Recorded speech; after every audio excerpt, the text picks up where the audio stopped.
안녕하세요. 반갑습니다. 오늘은요, 천루역정에서 말씀을 뛰어넘는 믿음입니다. 시작해 볼게요. 꿈속에서 둘은 함께 걸어가고 있었다. 신실은 무심코 고개를 돌렸다가 허풍선이라는 사내가 길 한쪽에 붙어 걷는 것을 보았다. 언젠가부터 여럿이 어깨를 나란히 하고 지날 수 있을 만큼 길이 넓어져 있었다. 허풍선은 가까이서보다 조금 거리를 두고 볼 때 훨씬 훤칠하고 잘나 보이는 스타일이었다. 신실은 허풍선에게 말을 걸었다. 안녕하세요. 혹시 거룩한 나라로 가시나요? 예, 말씀하신 데까지 갑니다. 허풍선이 답했다. 잘 됐군요. 함께 가면 좋을 것 같은데 어떠세요? 신실이 초대했다. 길동무로 받아주신다면 저야 그저 고말 따름입니다. 허풍선은 반색을 했다. 그럼 됐네요. 이리 오셔서 선한 일에 관한 이야기나 나누면서 시간을 보냅시다. 허풍선은 기다렸다는 듯 말했다. 선한 일에 관해 대화하는 게 얼마나 유익한지 알고 계신 분들과 만나게 돼서 말할 수 없이 기쁩니다. 솔직히 말해서 요즘 같은 세상에 누가 여행을 하면서 선한 일을 화제로 삼아 의견을 주고받으며 시간을 보내려 하겠습니까? 그저 쓸데없는 소리나 하면서 세월을 낭비하기 일쑤죠. 그것만 생각하면 속이 상해 못 견디겠습니다. 신실도 맞장구를 쳤다. 그렇습니다. 그렇게 시간을 흘려보내는 건 참으로 유감스러운 일이죠. 하나님과 하늘나라에 관해 이야기하는 것만큼 혀와 입을 보람있게 쓸 수 있는 일이 또 어디 있겠습니까? 그런 생각을 가진 분들과 함께 걷다니 벌써부터 신이 납니다. 허풍선은 따뜻하게 대꾸했다. 선생의 말씀에는 확신이 넘치는군요. 굳이 덧붙이자면 하나님의 일을 두고 대화할 때만큼 유익하고 유쾌한 게 없습니다. 아울러 역사나 사물의 신비, 기적, 표적과 경이로운 사건들을 알고 싶으면 성경을 봐야 합니다. 그만큼 멋진 기록을 담고 있는 책은 다시 없을 테니까요. 신실은 열심히 고개를 끄덕였다. 그렇고 말고요. 하나님이 역사를 더듬는 데 신경을 써가며 이야기를 나눠서 대화를 통해 유익을 얻으려는 소망을 품어야겠죠. 허풍선도 무릎을 치며 거들었다. 동감입니다. 이득으로 치자면 그런 대화가 단연 으뜸이죠. 세상 일은 다 헛되며 하늘의 것을 구하는 게 유익하다는 따위의 깨달음을 얻을 수 있거든요. 구체적으로 말해서 반드시 거듭나야 한다든지 인간의 행위로는 충분치 않다든지 그리스도의 의를 덧입을 필요가 있다든지 하는 지식을 이야기를 나누는 사이에 자연스럽게 배울 수 있다는 겁니다. 그뿐이 아닙니다. 회개하고 믿고 기도하고 고난을 당한다는 게 무엇을 의미하는지도 대화를 통해서 깨닫게 됩니다. 복음에 엄청난 언약과 위안이 담겨 있음을 알고 거기서 위로를 받게 됩니다. 더 나아가서 그릇된 견해를 반박하고 진리를 지키며 무지한 이들을 가르치는 법을 익힐 수 있습니다. 옳습니다. 그렇게 말씀하시는 걸 들으니 속이 다 후련합니다. 신실히 말했다. 허풍선을 거침없이 말을 이어갔다. 이런 일들을 자주 나누지 않으니까 믿음이 대단히 중요하며 영원한 생명을 얻기 위해서는 10년 가운데 은혜의 역사가 일어나는 게 필수적이라는 사실을 아는 이들이 그토록 드문 겁니다. 아무것도 모른 채 율법의 지배를 받으며 사는 이들이 얼마나 많은지 모릅니다. 율법으로는 아무도 하나님 나라를 소유할 수 없는데도 말입니다. 그렇긴 하지만 하나님 나라를 아는 지식은 주님의 선물입니다. 부지런히 노력하거나 거기에 관해 이야기한다고 해서 얻을 수 있는 게 아닙니다. 신실이 덧붙였다. 잘 알고 있습니다. 허풍선이 부드럽게 응수했다. 하나님이 주시지 않으면 아무것도 받을 수 없으니까요. 결국 모든 게 행위의 결과가 아니라 주님의 은혜가 아니겠습니까? 이렇게 이러한 사실을 뒷받침하고 있는 성경 말씀을 찾자면 적어도 100개는 될 겁니다. 그러면 이제 무슨 얘기를 하면서 시간을 보내는 게 좋을까요? 신실이 물었다. 뭐든지 내키는 주제를 골라보세요. 허풍선은 흔쾌히 말했다. 하늘나라의 일이든 세상 일이든 도덕적이든 복음적이든 거룩하든 불경스럽든 과거든 미래든 국내 일이든 외국의 문제든 중요하든 사소하든 유익하기만 하면 무엇이든 난 상관없습니다. 허풍선의 말에 깊이 매료되기 시작한 신실은 몇 걸음 따로 떨어져 걷고 있는 크리스천에게 다가가 속삭이듯 말했다. 참으로 훌륭한 길벗을 만난 듯합니다. 대단한 순례자가 될 것 같지 않습니까? 얘기를 듣고 난 크리스천은 빙그레 미소 지으며 말했다. 형제님이 깜짝 넘어간 저 친구 정도라면 노련하게 혀를 놀려서 속 모르는 이들 20명쯤은 넉넉히 구슬릴 수 있을 겁니다. 저희를 아세요? 신실은 눈을 동그랗게 뜨고 물었다. 아니냐고요? 두 말 없이 한 소리죠. 어쩌면 저 양반 자신보다 더 잘할걸요? 어서 얘기해보세요. 저 양반은 어떤 인물입니까? 신실이 재촉했다. 그래서 저는 설명을 시작했다. 허풍산이라는 친구입니다. 우리랑 같은 지역 출신인데 저 양반을 처음 본다니 놀랐군요. 하긴 우리가 살던 도시가 좀 커야 말이죠. 어느 때 자제지요? 구체적으로 어느 동네에 살았어요? 신실은 연달아 질문을 쏟아냈다. 허달변이란 자의 아들이고 주저리가에 살고 있어요. 거기 가서 허풍선을 찾으면 삼척 동자도 잘 알아요. 말은 그럴싸하지만 댐댐이는 형편없는 인간이죠. 그렇군요. 아주 점잖은 양반인 줄 알았는데 신실은 입맛을 다졌다. 쩝쩝. 크리스천은 세기를 박았다. 실체를 모르는 이들로서는 그럴 수밖에 없겠죠. 멀리 떨어진 동네에선 더할 나위 없이 훌륭하게 처신하지만 지금처에선 그런 망나니가 없어요. 형제님이 저 친구한테 깊이 감동을 받고 썩 괜찮은 인물로 생각하는 걸 보니까 멀리서 보면 아주 매력적인데 가까이 다가가면서 조잡하기 짝이 없었던 그 어느 화가의 그림이 떠오르는군요. 웃음기가 입가에 가득하시네요. 괜히 하시는 말씀 아닙니까? 도저히 믿어지지 않는다는 듯이 신실이 물었다. 크리스천은 펄쩍 뛰며 대답했다. 미소를 지은 건 사실이지만 누굴 헐뜯는 건 하나님이 기뻐하시는 일이 아닙니다. 근거 없이 욕하는 게 아닙니다. 저 친구의 진짜 댐댐이를 알 수 있는 얘기를 하나 더 들려드리죠. 허풍선 누구와도 동행이 되고 무슨 얘기든 다 할 수 있는 작자입니다. 지금 형제님에게 했던 말을 주점에서 술을 마시면서 똑같이 하고도 남을 인간이란 말입니다. 들이켜면 들이켤수록 더 말이 많아지겠죠? 마음에도 집에도 대화 속에도 신앙이 깃들 여지는 없습니다. 모든 게 그저 말뿐입니다. 신앙도 쉴 새 없이 슈얼거릴 때나 입에 올릴 겁니다. 맙소사. 그렇다면 내가 깜빡 속아 넘어갔던 셈이군요.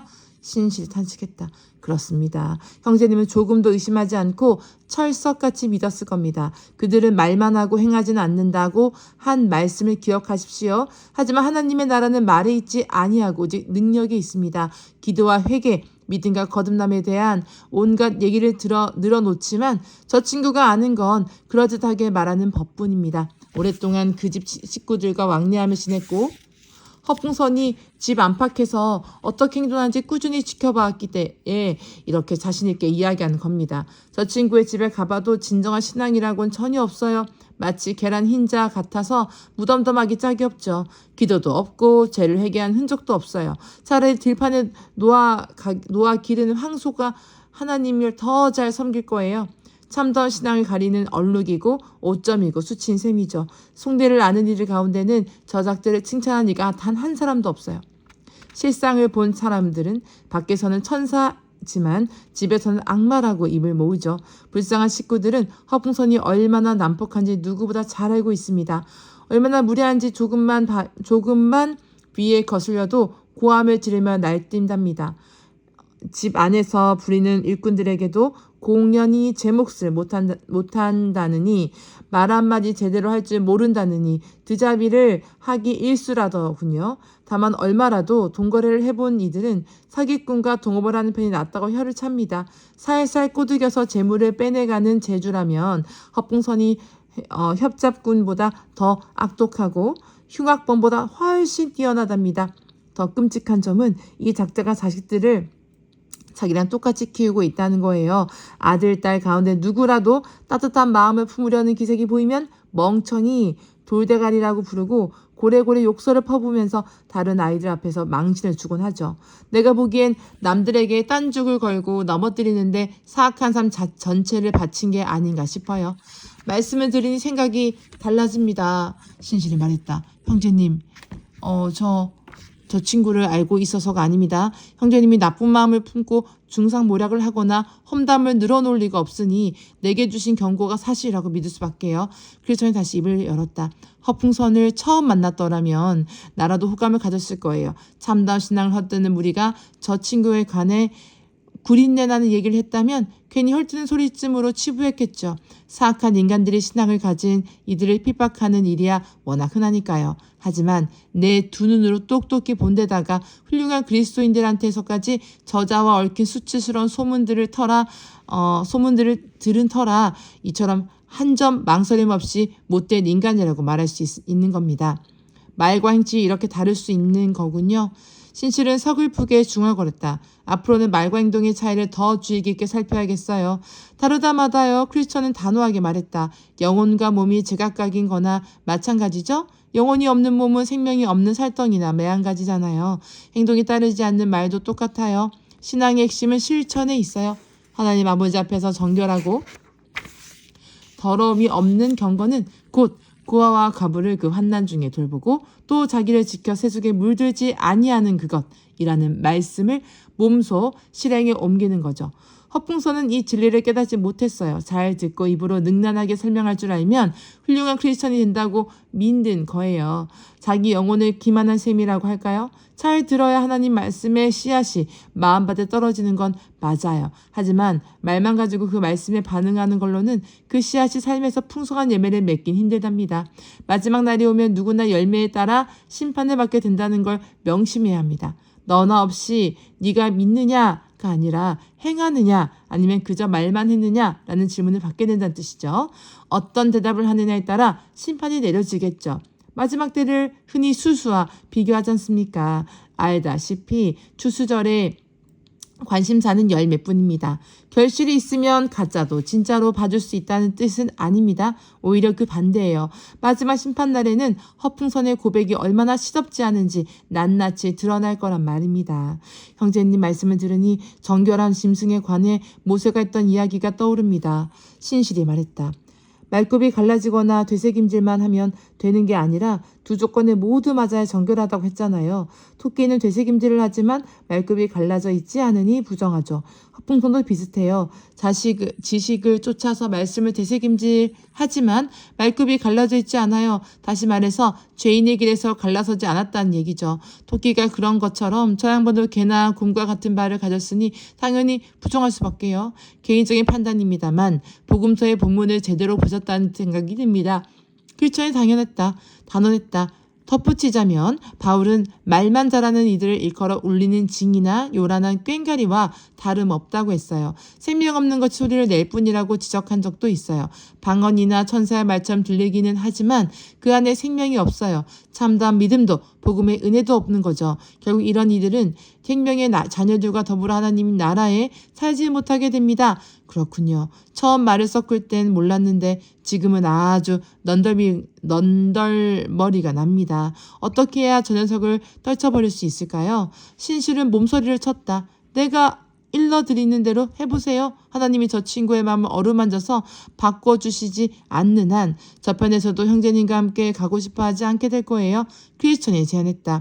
어떻게 할지 말씀해 주세요. 신실이 부탁했다. 가서 신학의 능력에 관해 진지한 토론을 시작하세요. 100이면 100. 허풍선은 맞장구를 치고 나설 겁니다. 그런 마음에서, 가정에서, 행동에서 그 능력이 진정으로 역사하고 있는지 단도직입적으로 물어보세요. 신실은 반대쪽으로 건너가서 다시 말을 걸었다. 좀 어떠세요? 아주 좋아요. 고맙습니다. 허풍선이 대답했다. 이제 정말 멋진 얘기들을 나눠볼까요? 신실이 제안했다. 괜찮으시면 대화를 계속하죠. 아까 말을 맺으면서 마음껏 화제를 청해보라고 하셨죠? 평소에 궁금해하던 문자가 있었어요. 누군가 구원해 주시는 하나님의 은혜를 품에 품고 있다면 그게 어떻게 밖으로 드러날 수 있겠습니까? 무슨 말씀인지 아시겠습니다. 허풍선이 나섰다. 능력에 관해 이야기해보고 싶다는 말씀이죠? 아주 좋은 질문입니다. 거기에 답을 드릴 수 있어서 참 기쁘군요. 간단히 핵심만 얘기하겠습니다. 첫째로 하나님의 은혜가 마음속에서 역사하기 시작하면 반드시 죄와 격렬히 충돌하기 마련입니다. 둘째로 신실은 말을 막고 나섰다. 잠깐만요. 선생의 말씀 한 번 더 짚어봅시다. 내 생각에는 심령의 죄를 극도로 혐오하는 현상이 나타난다고 표현하는 게 타당할 것 같군요. 죄와 충돌하는 끔찍히 싫어하는 별 차이가 없어 보입니다만 허풍선이 토를 달았다. 달라도 이만저만 다른 게 아닙니다. 하나님의 심정으로 죄를 혐오하지 않는 한 원칙적으로는 죄와 충돌하면서 진저리가 치도록 혐오한 수준에는 이르지 않을 수도 있습니다. 강대상에서는 침을 튀겨가며 죄를 성토하지만 마음과 짐, 생활 방식에서는 좀처럼 떨어지지 않는 이들이 얼마나 많은지 모릅니다. 보디발의 아내만 해도 그렇습니다. 스스로 거룩한 인물이기라도 한 것처럼 요셉에게 목청껏 소리를 질러댔습니다. 하지만 실제로는 고함을 쳤던 것과는 달리 요셉을 유혹하려고 안간힘을 쓰지 않았습니까? 딸에게 천하의 버르장 머리 없는 못된 계집애라고 부르며 집 잡돌이 하던 엄마가 금방 태도를 바꿔서 아이를 껴안고 뽀뽀를 해대는 짝입니다. 대단찮은 일로 트집을 잡으시려는 겁니까? 허풍선은 미심쩍은 얼굴로 물었다. 신실을 대꾸했다. 천만에요. 그저 잘못 사로잡으려는 것뿐입니다. 은혜가 심령에 역사하시는 걸 알 수 있는 두 번째 방법이 뭐라고 하셨죠?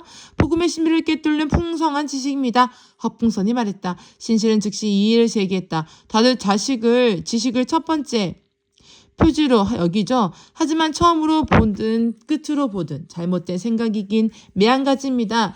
은혜의 역사에 영혼을 내맡기지 않고도 복음의 신비에 관한 지식은 엄청나게 긁어모을 수 있습니다. 풍부한 지식을 쌓아도 아무 보람 없다는 거죠. 한마디로 말해서 하나님의 자녀가 되지 못한다는 겁니다.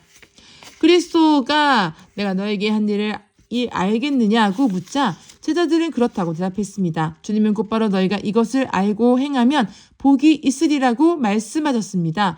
지식이 아니라 실천의 축복이 있다고 선포하신 겁니다. 행동으로 연결되지 않는 얄은 무의미합니다. 주인의 뜻을 알고도 그 뜻대로 행하지 않는 종이나 다를 게 없기 때문입니다. 천사만큼이나 많이 알지라도 그리스도인이 되지는 못합니다. 따라서 선생의 주장은 진실이 아닙니다.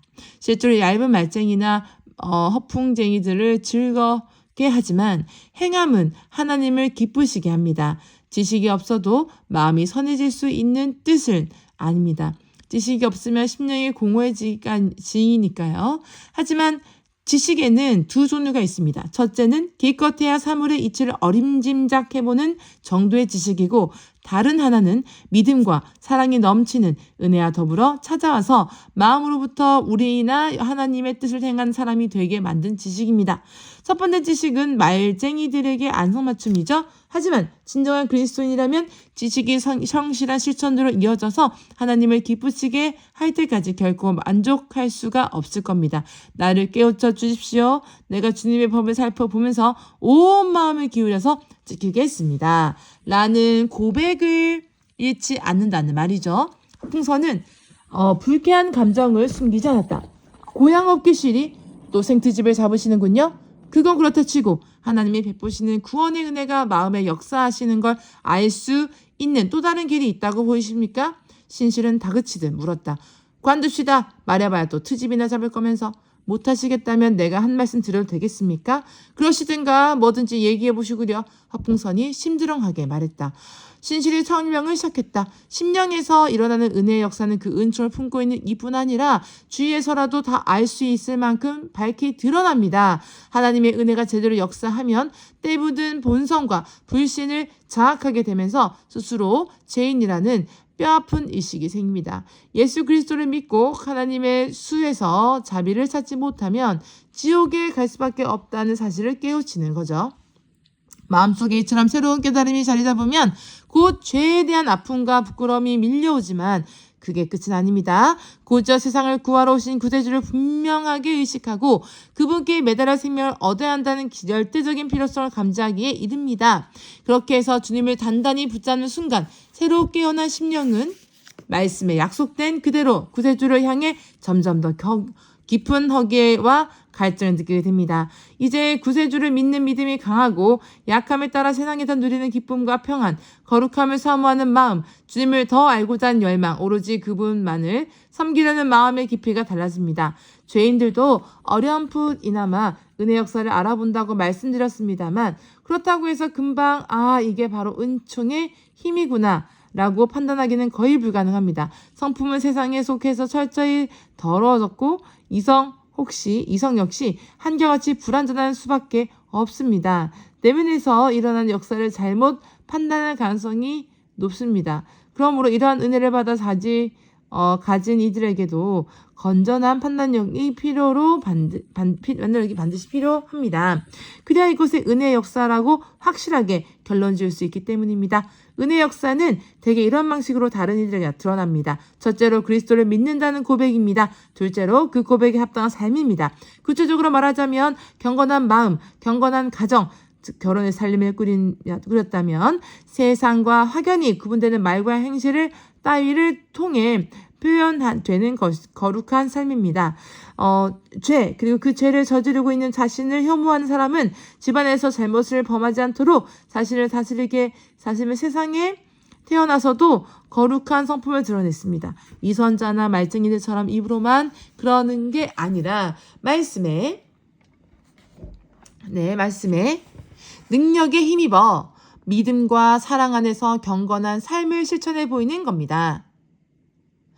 은혜의 사역과 그 역사가 진실한 그리스도인의 삶이 어떻게 나타나는지 간략하게 이야기했습니다. 달리 하실 말씀이 없다면 두 번째 질문 드리겠습니다. 허풍선은 한불 꺾인 목소리를 말했다.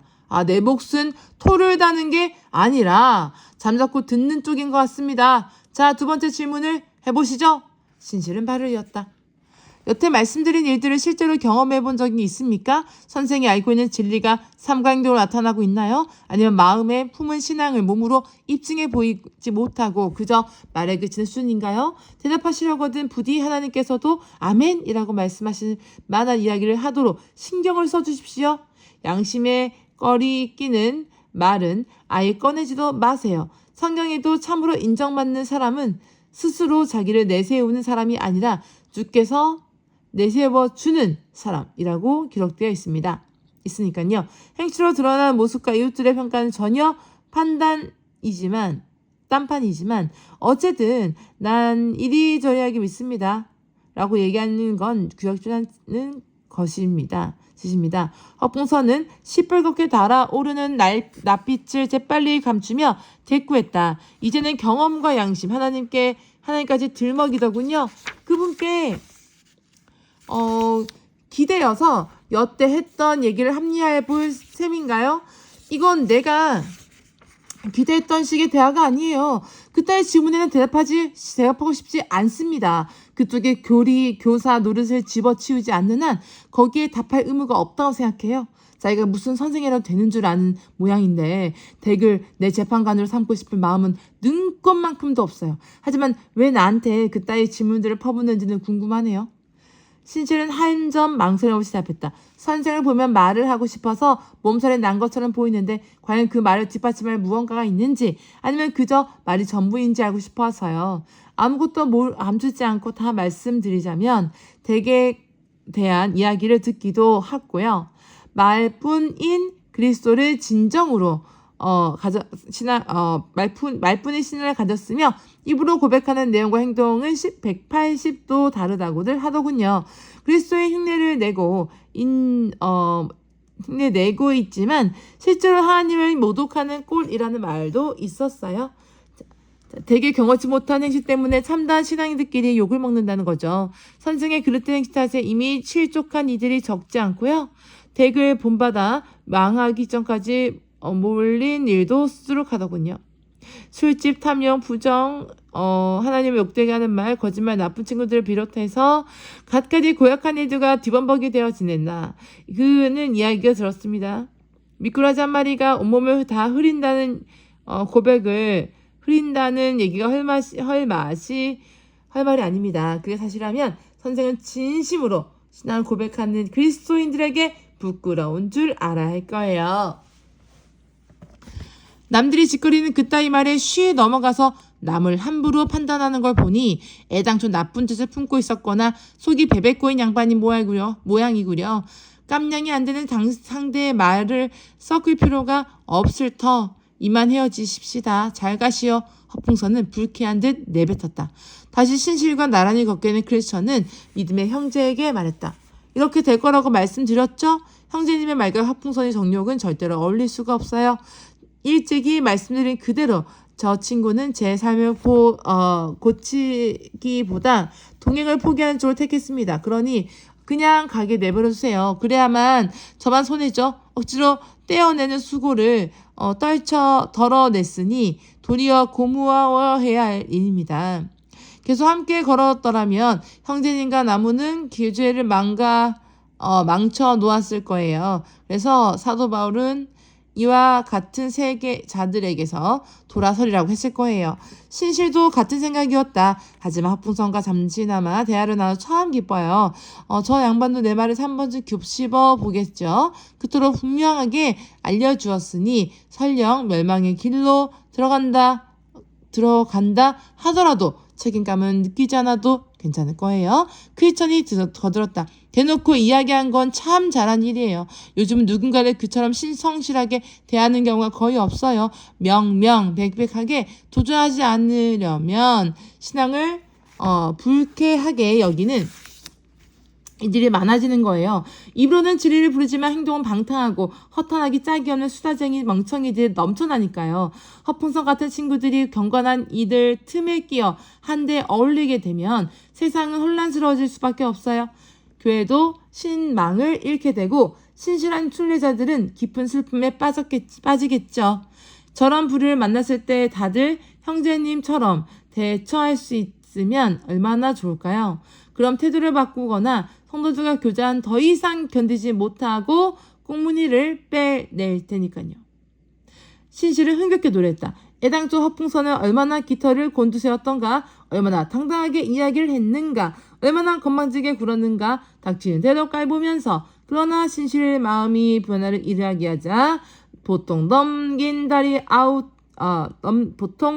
다리 이울 듯 한없이 작아졌네. 마음의 변화를 모르는 이들은 너나 없이 그리 되리라. 크리스천과 신실은 그동안 보았던 온갖 일들을 이야기하며 꾸준히 걸었다. 황무지를 가로지르는 길이었지만 더할 나위 없이 유쾌했다. 혼자 걸었더라면 절대로 누릴 수 없었을 즐거움이었다. 와, 여기 보니까요, 마지막에 이제 신실과 크리스천이 같이 동행하면서 걷는 이 과정을 보면서 정말 우리가 동역자가 얼마나 필요한지 알게 되네요. 감사합니다.